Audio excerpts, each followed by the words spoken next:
Most people believe that transformation must be loud.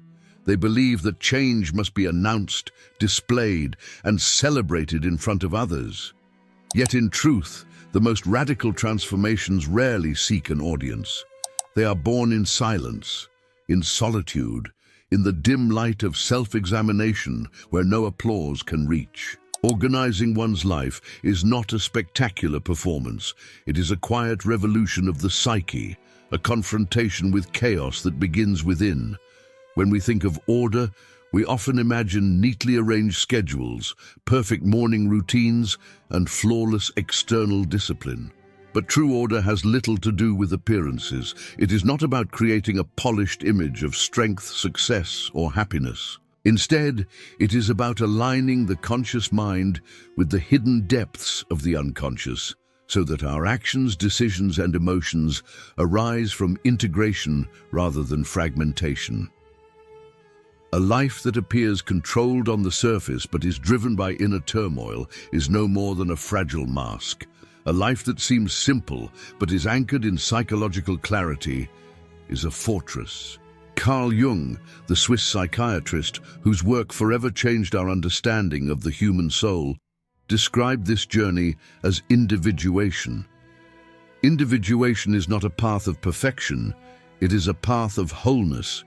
It is the process of reconciling the fragmented pieces of our inner world, the ego, the shadow, the archetypes, the wounds we deny, and the potentials we have yet to awaken. To organize your life in the Jungian sense is not to appear as though you have control, but to become, step by step, who you truly are. This kind of order does not begin with a planner or a productivity app. It begins in the silence of self-reflection, in the willingness to face the very aspects of yourself you would rather ignore.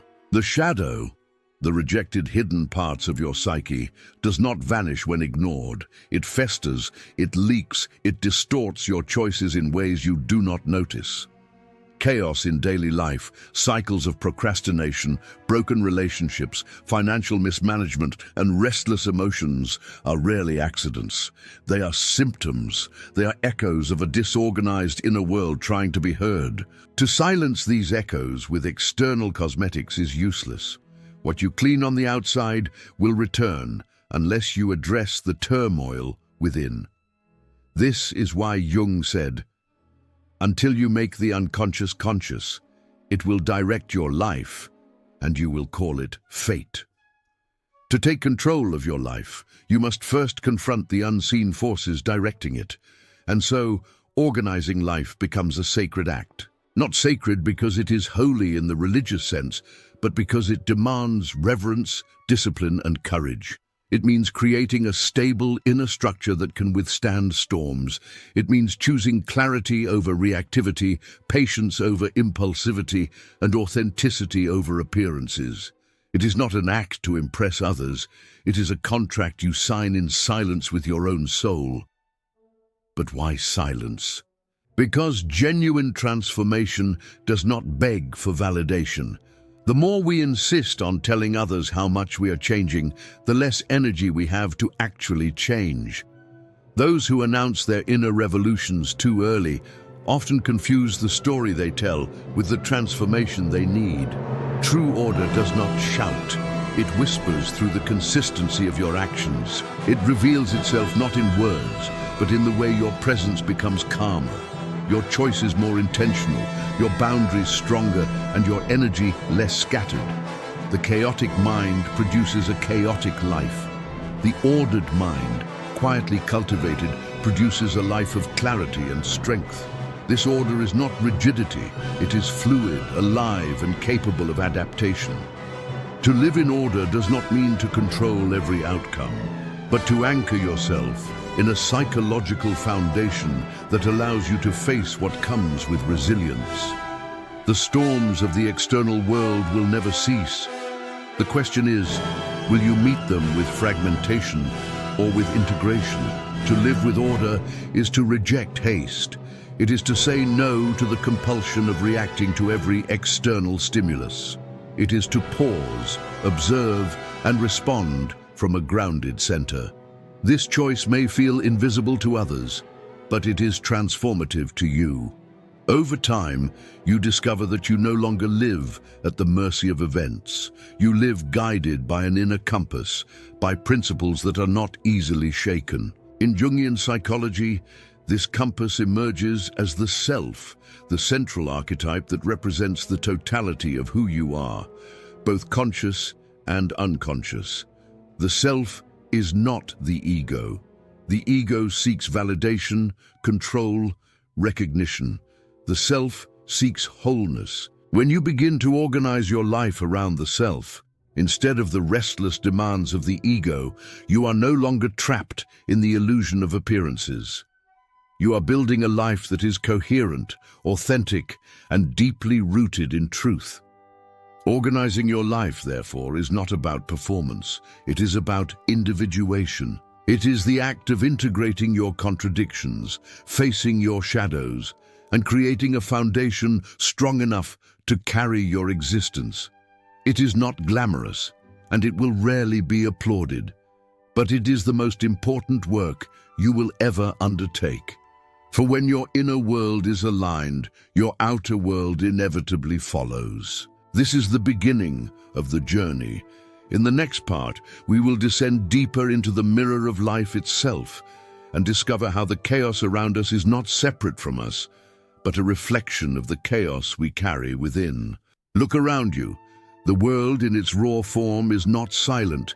It is loud, unpredictable, and merciless. Every day, we wake to a storm of demands, notifications, obligations, expectations, and unforeseen crises. At first glance, it seems that chaos is external, that life itself conspires against our peace. Yet the truth is more unsettling. Much of what we call external chaos is nothing more than a mirror of our internal disarray.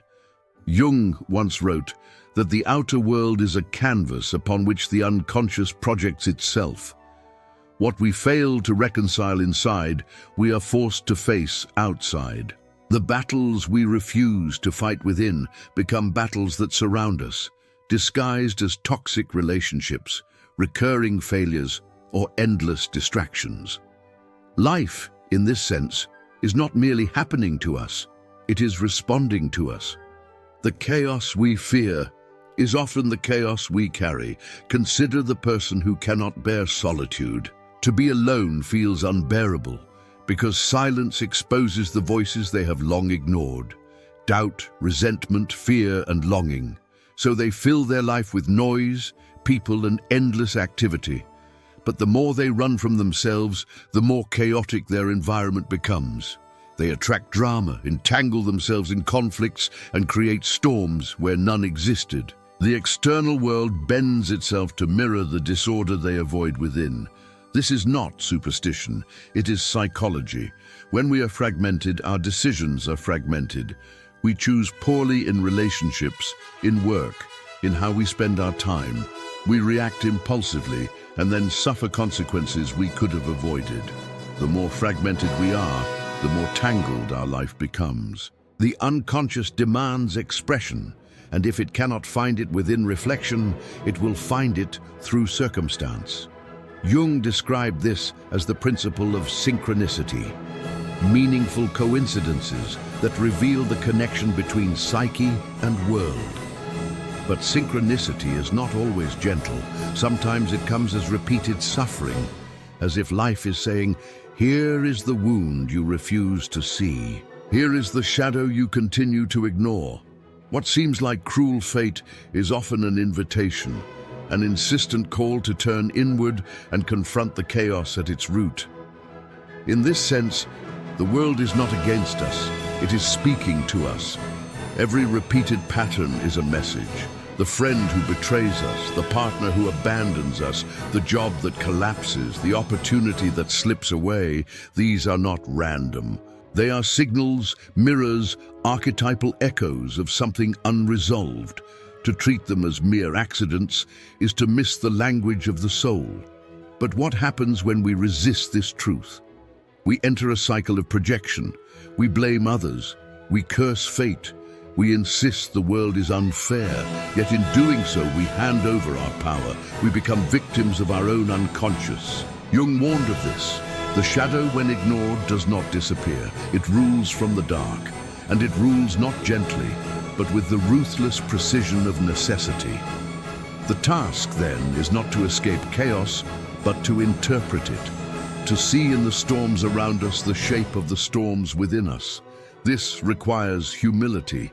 It requires the courage to ask, what is this trying to show me about myself? What forgotten wound? What hidden desire?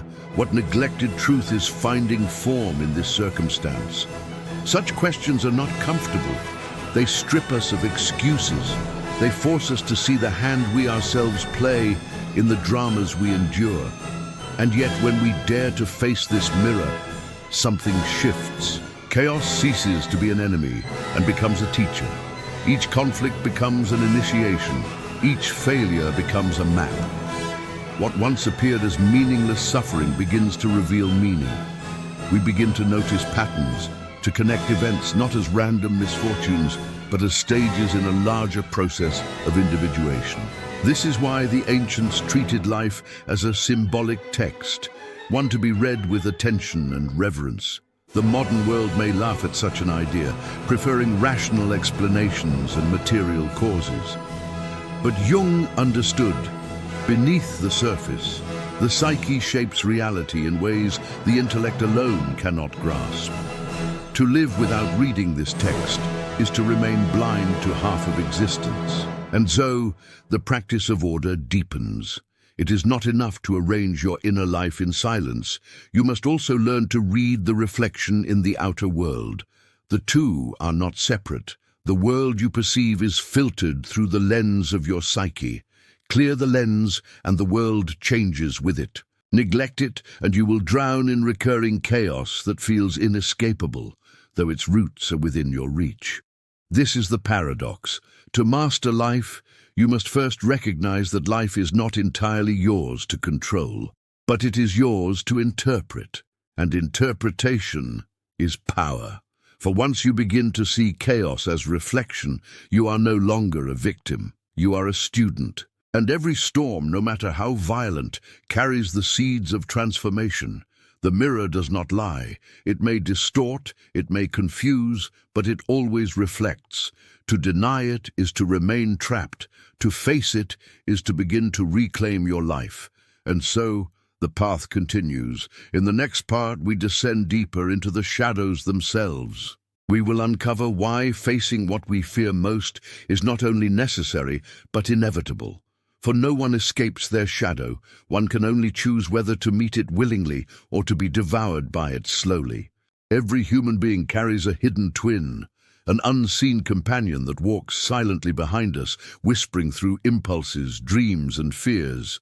Jung called it the shadow, the dark counterpart of our conscious personality. It is made of everything we deny, everything we repress, everything we fear to admit about ourselves, and though ignored, it does not disappear. The shadow waits. To confront the shadow is not optional. It is inevitable. We may resist it for years, even decades, but the confrontation will arrive through crisis, through breakdown, through the collapse of the identity we have carefully constructed. The more we deny the shadow, the more violent its return. The more we repress, the more aggressively it bursts forth. It is no accident that people who seem most controlled often hide the most dangerous eruptions within. But what exactly is the shadow? It is not simply evil. It is not merely the monstrous parts of ourselves. The shadow contains both destructive and creative potential. It is composed of the qualities we reject because they do not fit the image we want to present. For some, the shadow holds rage, envy, greed, lust. For others, it hides tenderness, vulnerability, ambition, or brilliance. Whatever we exile from consciousness becomes the territory of the shadow. This exile begins early. As children, we learn what earns approval and what provokes rejection. We shape our personalities to survive, showing what pleases, hiding what threatens. In this way, the ego is born, a fragile mask constructed to win love and avoid pain. Yet, what is hidden does not die. It waits in silence, in the shadow, until life forces us to face it again. The confrontation with the shadow often comes disguised as conflict with others. We project onto them the very qualities we refuse to see in ourselves.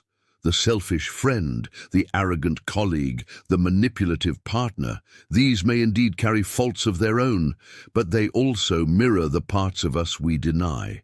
This is projection, the unconscious mechanism by which we attribute to others what belongs to us.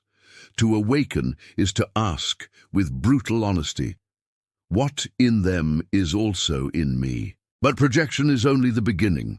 True confrontation requires turning inward, into the labyrinth of the psyche where the shadow resides.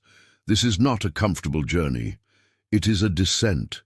It demands stripping away the illusions of who we believe we are. It demands looking directly at impulses we would rather not name. The desire to harm, the thirst for power, the shameful fantasies, the wounds of weakness. Jung often compared this descent to a mythological underworld journey. Heroes across cultures descend into darkness not for destruction, but for rebirth. The same is true in the psyche. To face the shadow is to enter the underworld of the self. It feels like death, yet it is the precondition for renewal. For only by facing what we fear most can we integrate its power and become whole. Integration does not mean indulging the shadow blindly. It means recognizing it, naming it, and giving it a place within. The rage you repress may become the assertiveness you need to set boundaries. The envy you deny may point to desires you must finally pursue. The ambition you suppress may transform into the discipline that builds your future. When left in the dark, these forces corrupt. When brought to light, they empower.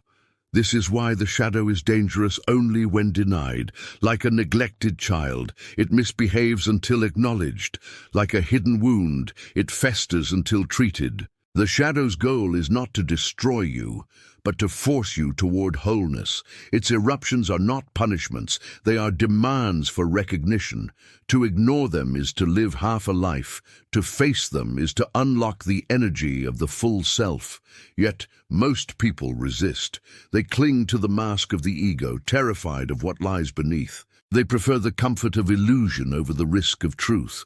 But illusion cannot last. Eventually, the mask cracks and the shadow emerges. Sometimes this happens in dreams, where suppressed images erupt symbolically. Sometimes in relationships, where hidden patterns sabotage love. Sometimes in midlife crises, where the old identity collapses under its own weight. However it arrives, the shadow always finds a way. To walk the path of individuation is to meet it willingly, rather than wait for its ambush. It is to descend into the cave with eyes open, lantern in hand, ready to see what dwells there. And though the descent is terrifying, it is also liberating, for when you embrace the shadow, you reclaim what is truly yours. You are no longer split between the mask you wear and the truth you hide. You become whole. And so, the confrontation with the shadow is not the end. It is the threshold. Beyond it lies integration, renewal, and the possibility of a life no longer ruled by unconscious forces, but few cross this threshold. It demands courage greater than comfort, honesty sharper than denial. Yet those who do find themselves transformed, not perfect, not pure, but real. The shadow waits for everyone. It waits in silence, patient and relentless. You may deny it, but it will not deny you. Sooner or later, you will meet. The only question is whether you will face it as a prisoner dragged in chains or as a seeker entering the underworld by choice. In the next part, we will ascend from this confrontation and explore what it means to live after integration, how to carry the wholeness of the self into daily life, and why true freedom is not escape from darkness, but the ability to walk with it in balance. To confront the shadow is to descend into the underworld, But the descent is not the final destination. The true aim is to return, transformed, carrying the treasure of wholeness back into the world of the living. This return is what Jung called integration. It is the process of weaving together light and dark, conscious and unconscious, strength and vulnerability into a unified self. Without integration, confrontation remains incomplete, a wound opened but never healed. Integration begins quietly. There are no fireworks, no sudden revelations that change everything at once. Instead, it unfolds in subtle shifts. A calmer response where once there was rage, a clearer boundary where once there was confusion, a deeper patience where once there was fear. The external life adjusts, not because the world has changed, but because the individual now meets it from a place of inner balance. Freedom is often misunderstood. People imagine freedom as the absence of limitations, the ability to do whatever one desires. But in truth, such a vision is closer to slavery, slavery to impulse, slavery to the chaos of the unconscious. Real freedom emerges only after integration. It is not the absence of limits, but the presence of self-mastery. It is the ability to act with intention, to choose from wholeness rather than compulsion. This freedom is silent. It does not announce itself in grand displays. It shows itself in the small moments of daily life, in the ability to listen without defensiveness, to work without resentment, to love without possession, to stand alone without despair.